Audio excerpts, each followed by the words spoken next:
When two security guards tried to remove a black Marine from his son's graduation ceremony, no one expected 6 Navy SEALs to silently rise from the audience and bring the entire room to a halt. Solomon Dryden hadn't expected anyone to recognize him when he pulled into the lot behind Elmridge High. The building resembled every other small-town Texas high school. Faded red bricks, a few flags waving lazily above the entrance, and teenagers hanging out near the gym doors. The place was already bustling. Dads in tucked-in shirts, little kids holding poster boards, a grandmother inching along with her walker. All of it familiar. He parked his dark blue Dodge Charger next to the chain-link fence and stepped out, smoothing the creases in his marine dress blues. His boots gleamed, not out of vanity, but because doing something halfway had never been his way. His stance was unmistakable, upright, sure, unshakable. His face looked calm, but the kind of calm that comes from seeing too much. He had driven the 8 hours from Temple just to see his son graduate. Flying would have been easier, but this Charger had been his wife's favorite, and even 2 years after her passing, the road brought her closer. Solomon opened the door again and reached into the glove box, pulling out a small photograph.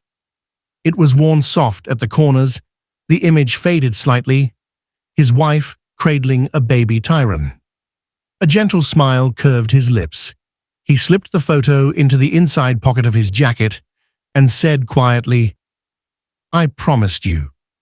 Every step he took toward the gym was careful, measured, like a man entering a sacred space. He didn't rush.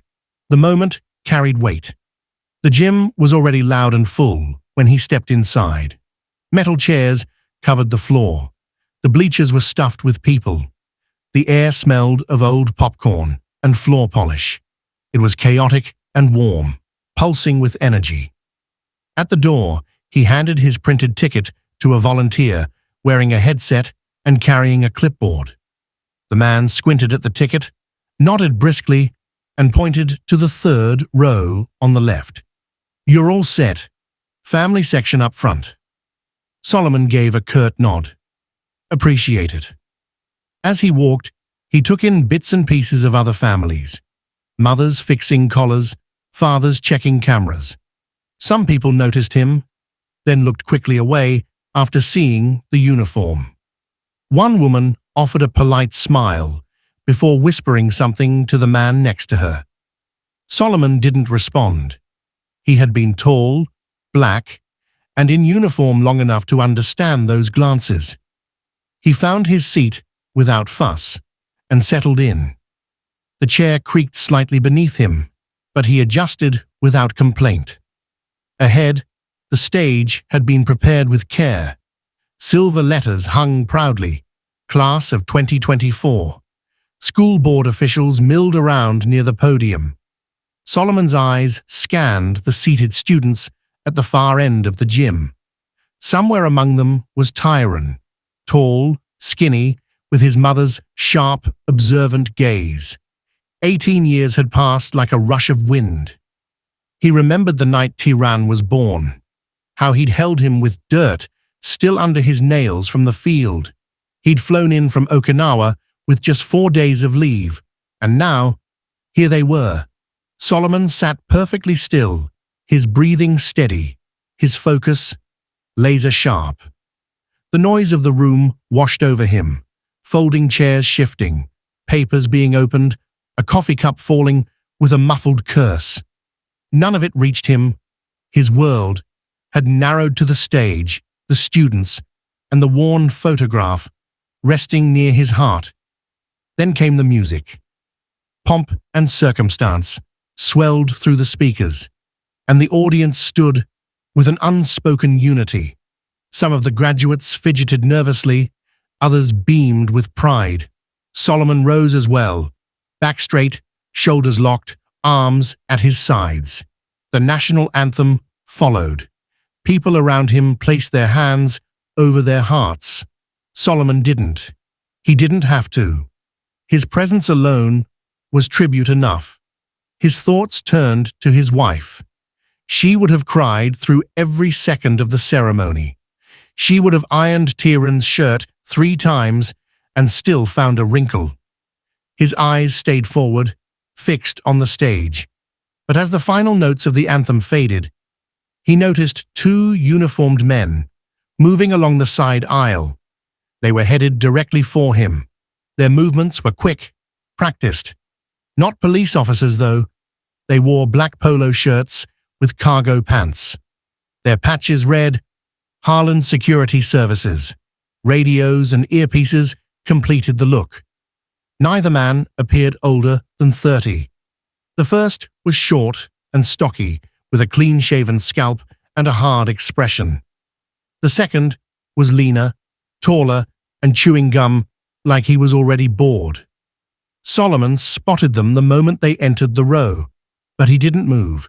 His training had long taught him that stillness often speaks louder than action. He kept his gaze ahead, his hands resting calmly on his thighs. The shorter of the 2 came to a stop right beside him. He leaned in just enough for his voice to carry. "Excuse me, sir," he said quietly. "We're going to need you to come with us." Solomon slowly turned his head toward the voice. "Is there a problem?" The taller guard took a half step forward. "Yeah, this section's reserved for families of graduating seniors." Solomon blinked, calm as ever, and reached into his jacket pocket. He pulled out the same printed ticket he had already shown at the door. "This is my seat. 3rd row, left side, family seating. Confirmed." The shorter guard didn't even glance at the ticket. "We were told this section's full." Solomon didn't budge. "It was full when I sat down too. You want to tell me who gave that order?" The taller one looked uneasy now. He hadn't expected this kind of steady response. "Look, man, it's no big thing. There's open seats in the back. Let's not turn this into something it isn't." Solomon's eyes narrowed, not with anger, but with the sharpness of thought. "I drove 8 hours to watch my son cross that stage. I'll be sitting right here." Around them, the mood began to shift. A woman 2 rows over tapped her husband and nodded toward the scene. Up in the bleachers, someone angled their phone, just slightly, maybe filming. The short guard stood straighter, clearly aware of the growing attention. "Sir, I'm going to ask one more time." Solomon didn't flinch. "You can ask all day," he said, voice lower now, solid as bedrock. "I'm not moving." The tall guard sucked his teeth, exasperated. "Maybe you'd be more comfortable in the back. That's all we're saying." And there it was. Solomon turned his head toward him fully, slowly. That phrase had nothing to do with seating charts. It was the same language he'd heard in waiting rooms, behind desk counters, under polite smiles. It didn't have a name, but he knew it by feel, subtle, coded, familiar. He didn't respond, not with words, but the air around them thickened, as if everyone nearby sensed the edge they had just stepped over. The shorter guard noticed the tension too. He adjusted his radio, speaking quietly into the mic, his eyes never leaving Solomon. Still, Solomon didn't move. He sat like the matter was settled, like nothing else needed to be said. A woman sitting next to him, elderly and fair-skinned, leaned slightly toward him and whispered, "Don't you let them move you." Solomon gave a slight nod, not in thanks, just acknowledgement. He didn't want attention.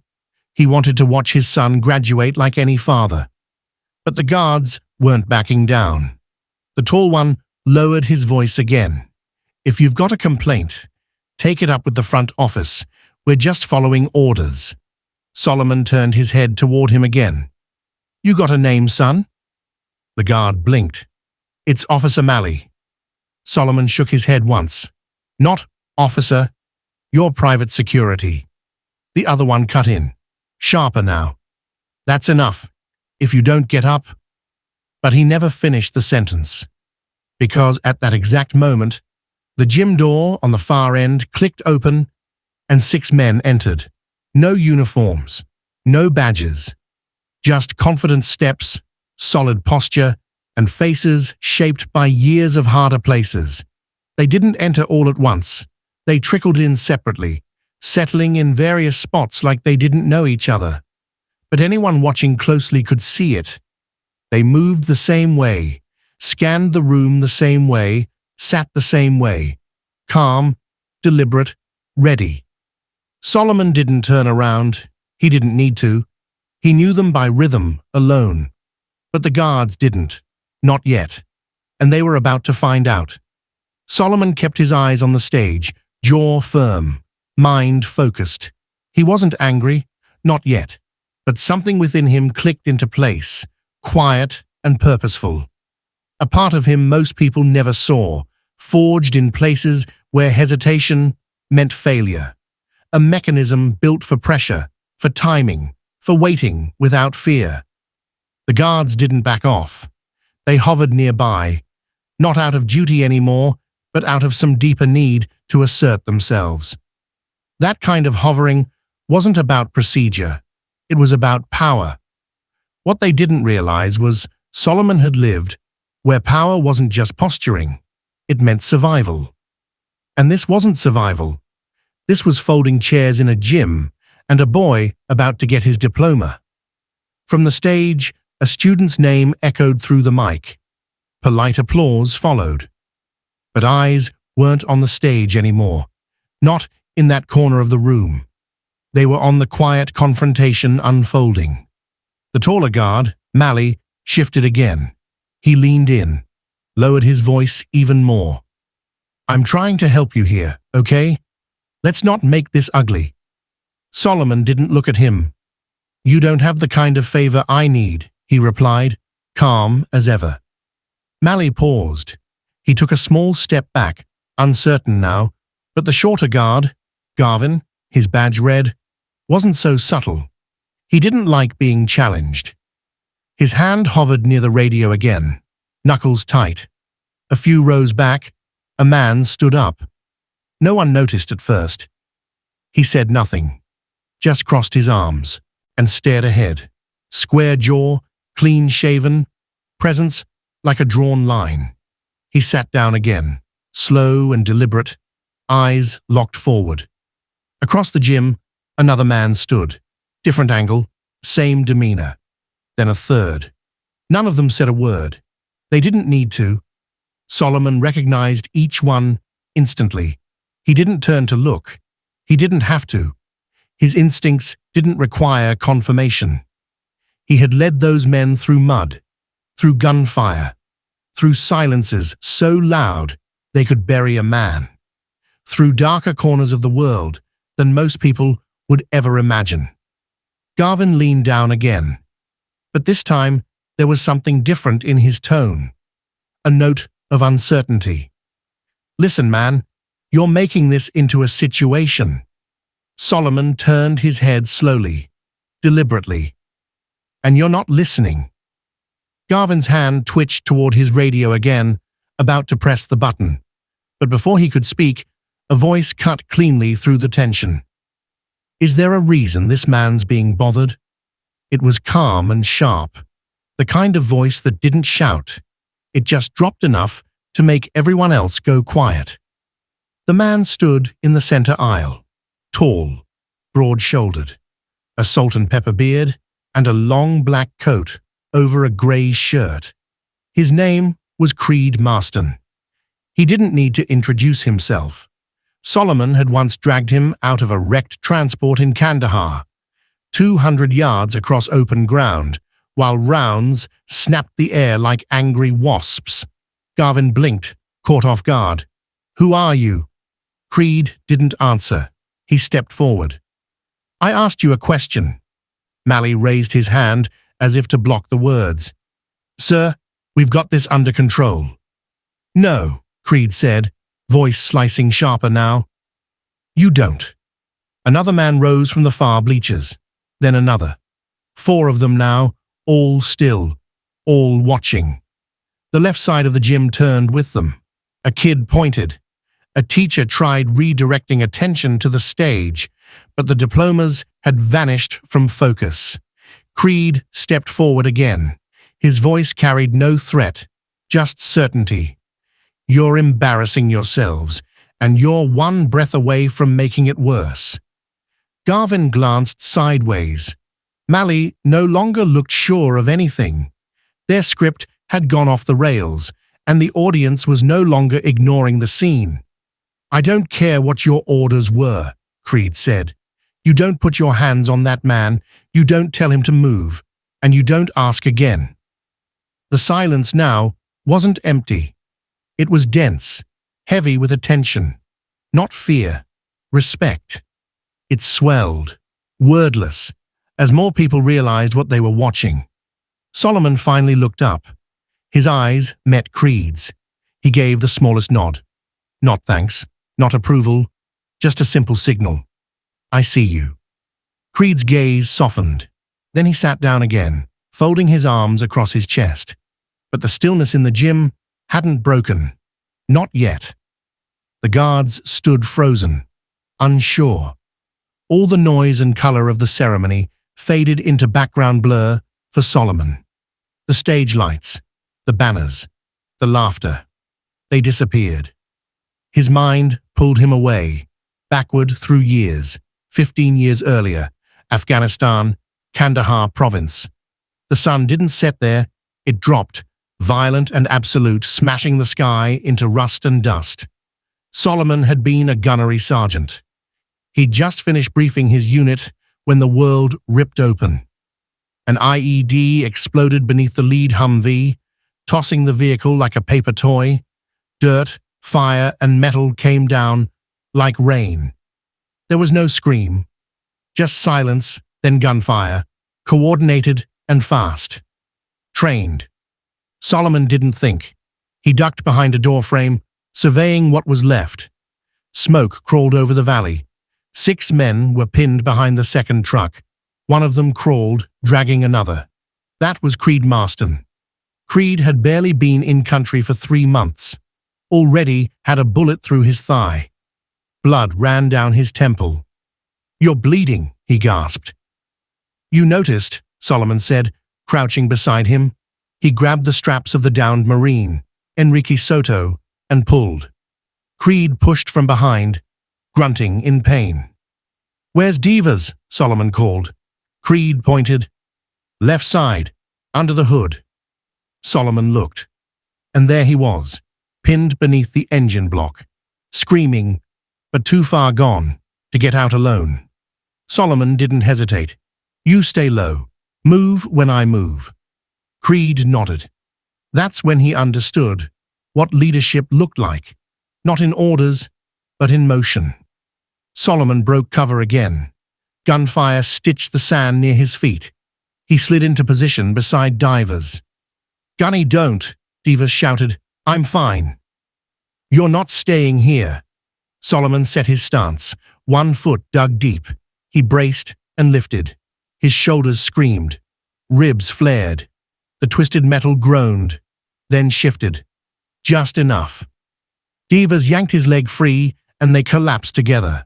Crawled low, inching toward the ridge. Bullets cracked overhead. Creed came back with Soto, still limping. 2 more followed, Lim and Horton, faces blackened with soot. Guns in hand, watching the ridgeline. When the firing stopped, there were no cheers. There was no applause, no nod of approval, no victory speech, just silence and breathing. All 6 of them were alive that day, pulled from fire and wreckage by the man now being told he didn't belong in a folding chair at a high school graduation. Solomon had been the last to check out, staying on rear watch until the dust settled and the medevac came. He didn't speak for a long time afterward. But Creed remembered. They all did. After that day, it became unspoken doctrine. If Solomon ever needed something, anything, anywhere, they would be there. No questions, no hesitations, just presence. Back in the gym, Creed sat still, arms crossed, his gaze locked on the guards. He wasn't thinking about the war anymore. He was thinking about the weight of promises. How the same man who once pulled him from the edge of death was now being asked to move like a trespasser in a place where he had every right to be, and how the ones doing the asking had no idea who they were addressing. More SEALs filtered in. Javier Meeks slid into a spot 4 rows back.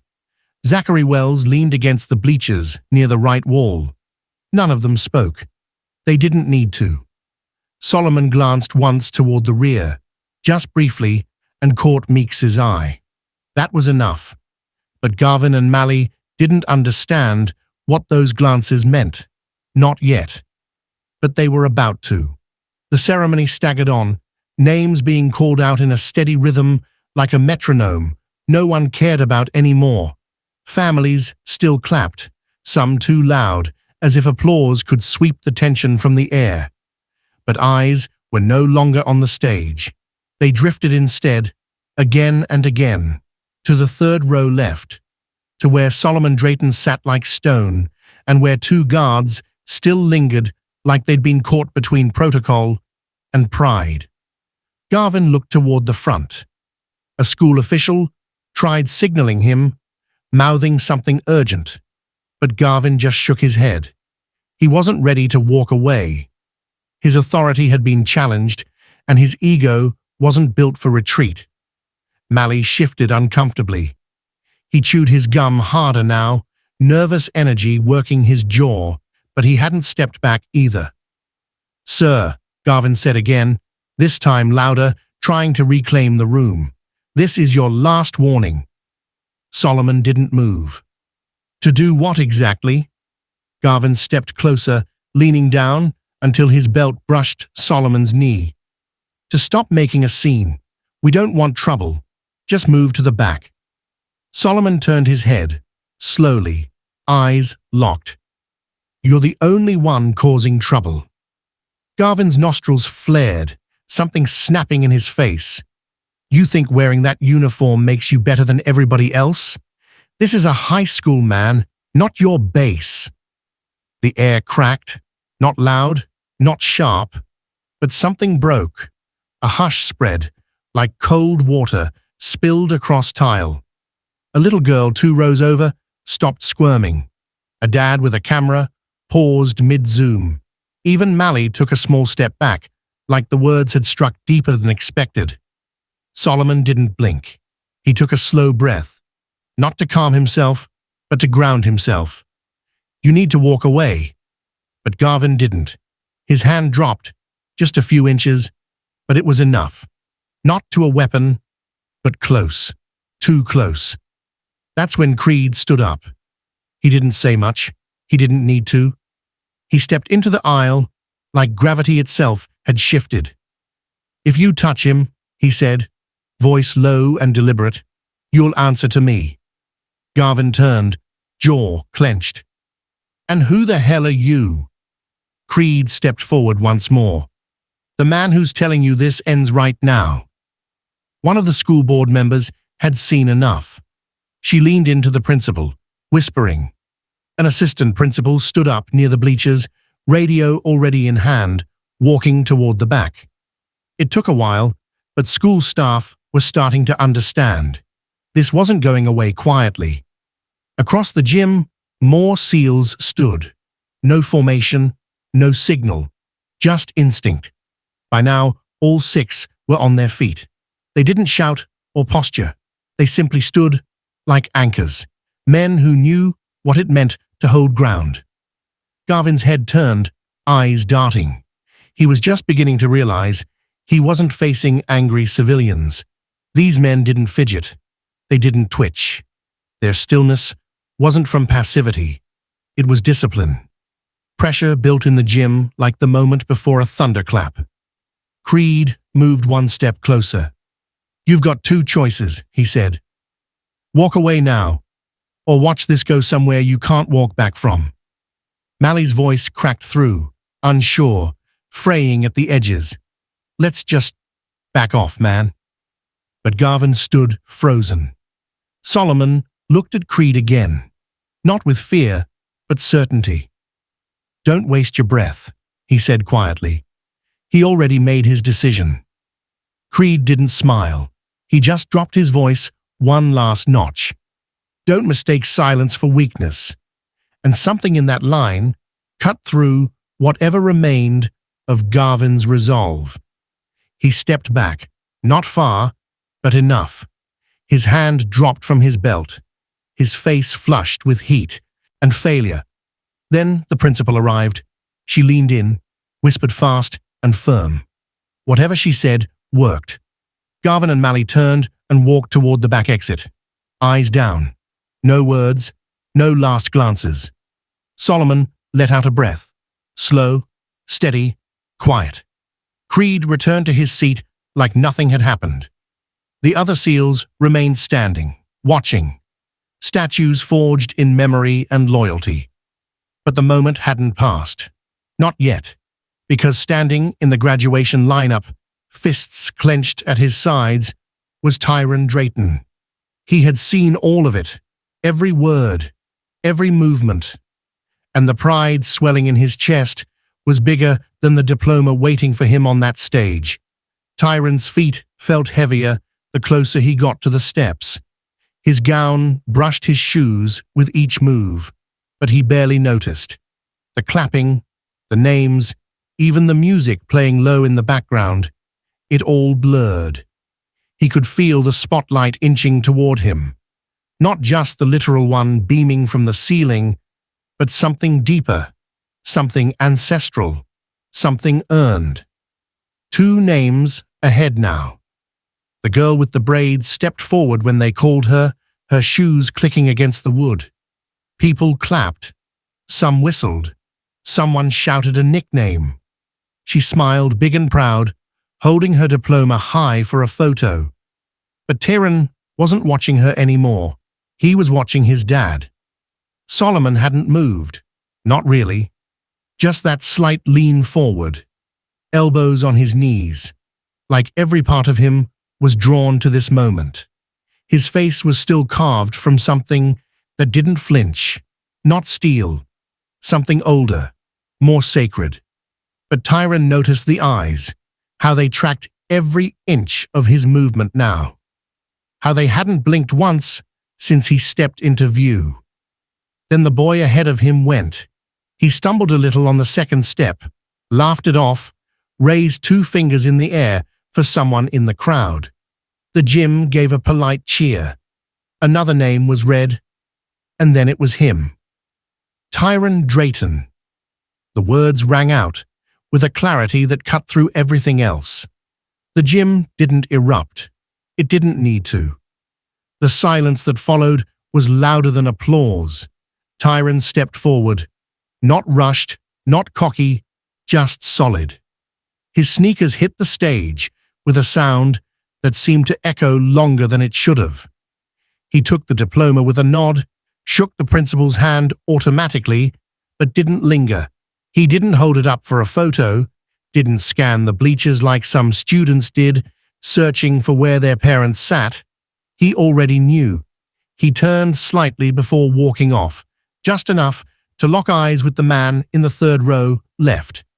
And Solomon Drayton, gunnery sergeant retired, combat veteran, leader of men, finally moved. He stood. One motion, no fanfare, no words, and the gym stood with him. Not everyone all at once. Not even everyone consciously, but row by row, side by side, something unspoken passed through the crowd. Some parents stood out of respect, some because their child nudged them. Some didn't even know why, just that it felt like the right thing to do. Creed remained still, but the rest of the SEALs lifted their heads, their eyes following Tyron down the stairs. Some nodded. One gave the briefest tap of a closed fist over his heart. No salute, just acknowledgement.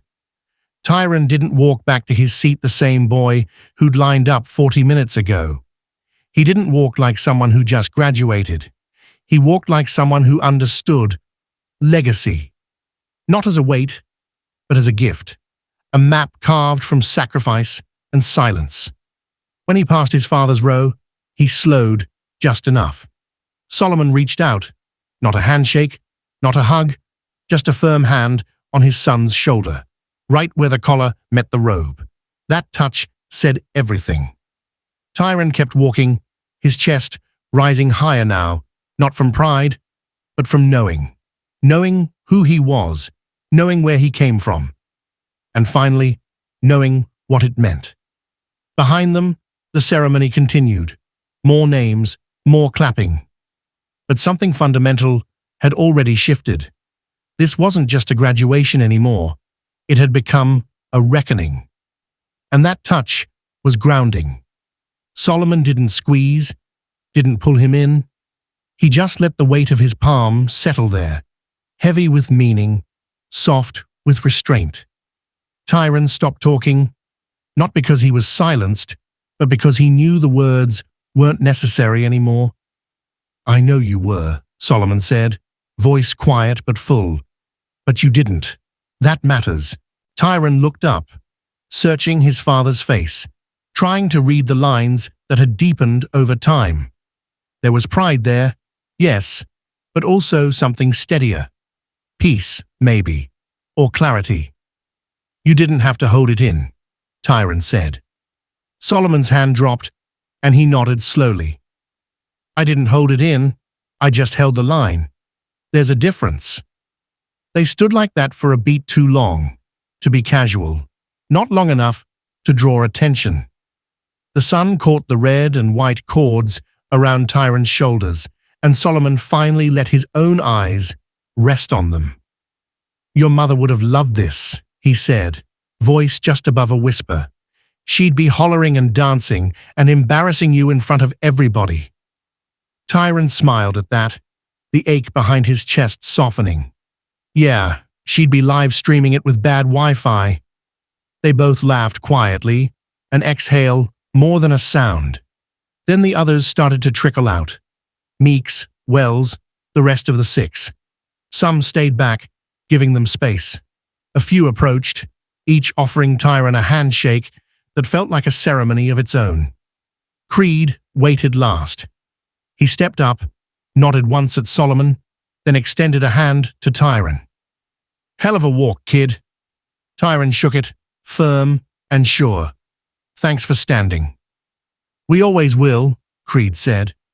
Then he turned and walked toward the parking lot with the others, a quiet line of warriors vanishing into civilian life again, like they were never there. Solomon and Tyron stood under the flagpole a little longer, the chatter around them fading into background noise. Tyron finally spoke. "I didn't know they were coming." "I didn't either," Solomon said. "Would you have told them not to if you had?" Solomon considered that, then looked at his son. "Number not for today." Tyron nodded. "They didn't stand for them." "No," Solomon said. "They stood for us." A breeze kicked up, fluttering the gown around Tyron's legs, lifting the hem like a flag caught in the wind. He looked out over the parking lot, where clusters of students were already piling into cars, where a dozen tiny moments were unfolding. Celebrations, goodbyes, new beginnings. "What happens now?" he asked. Solomon smiled again, the faintest curve of his lips. "Now? Now you figure out who you're gonna be, and if it ever gets hard..."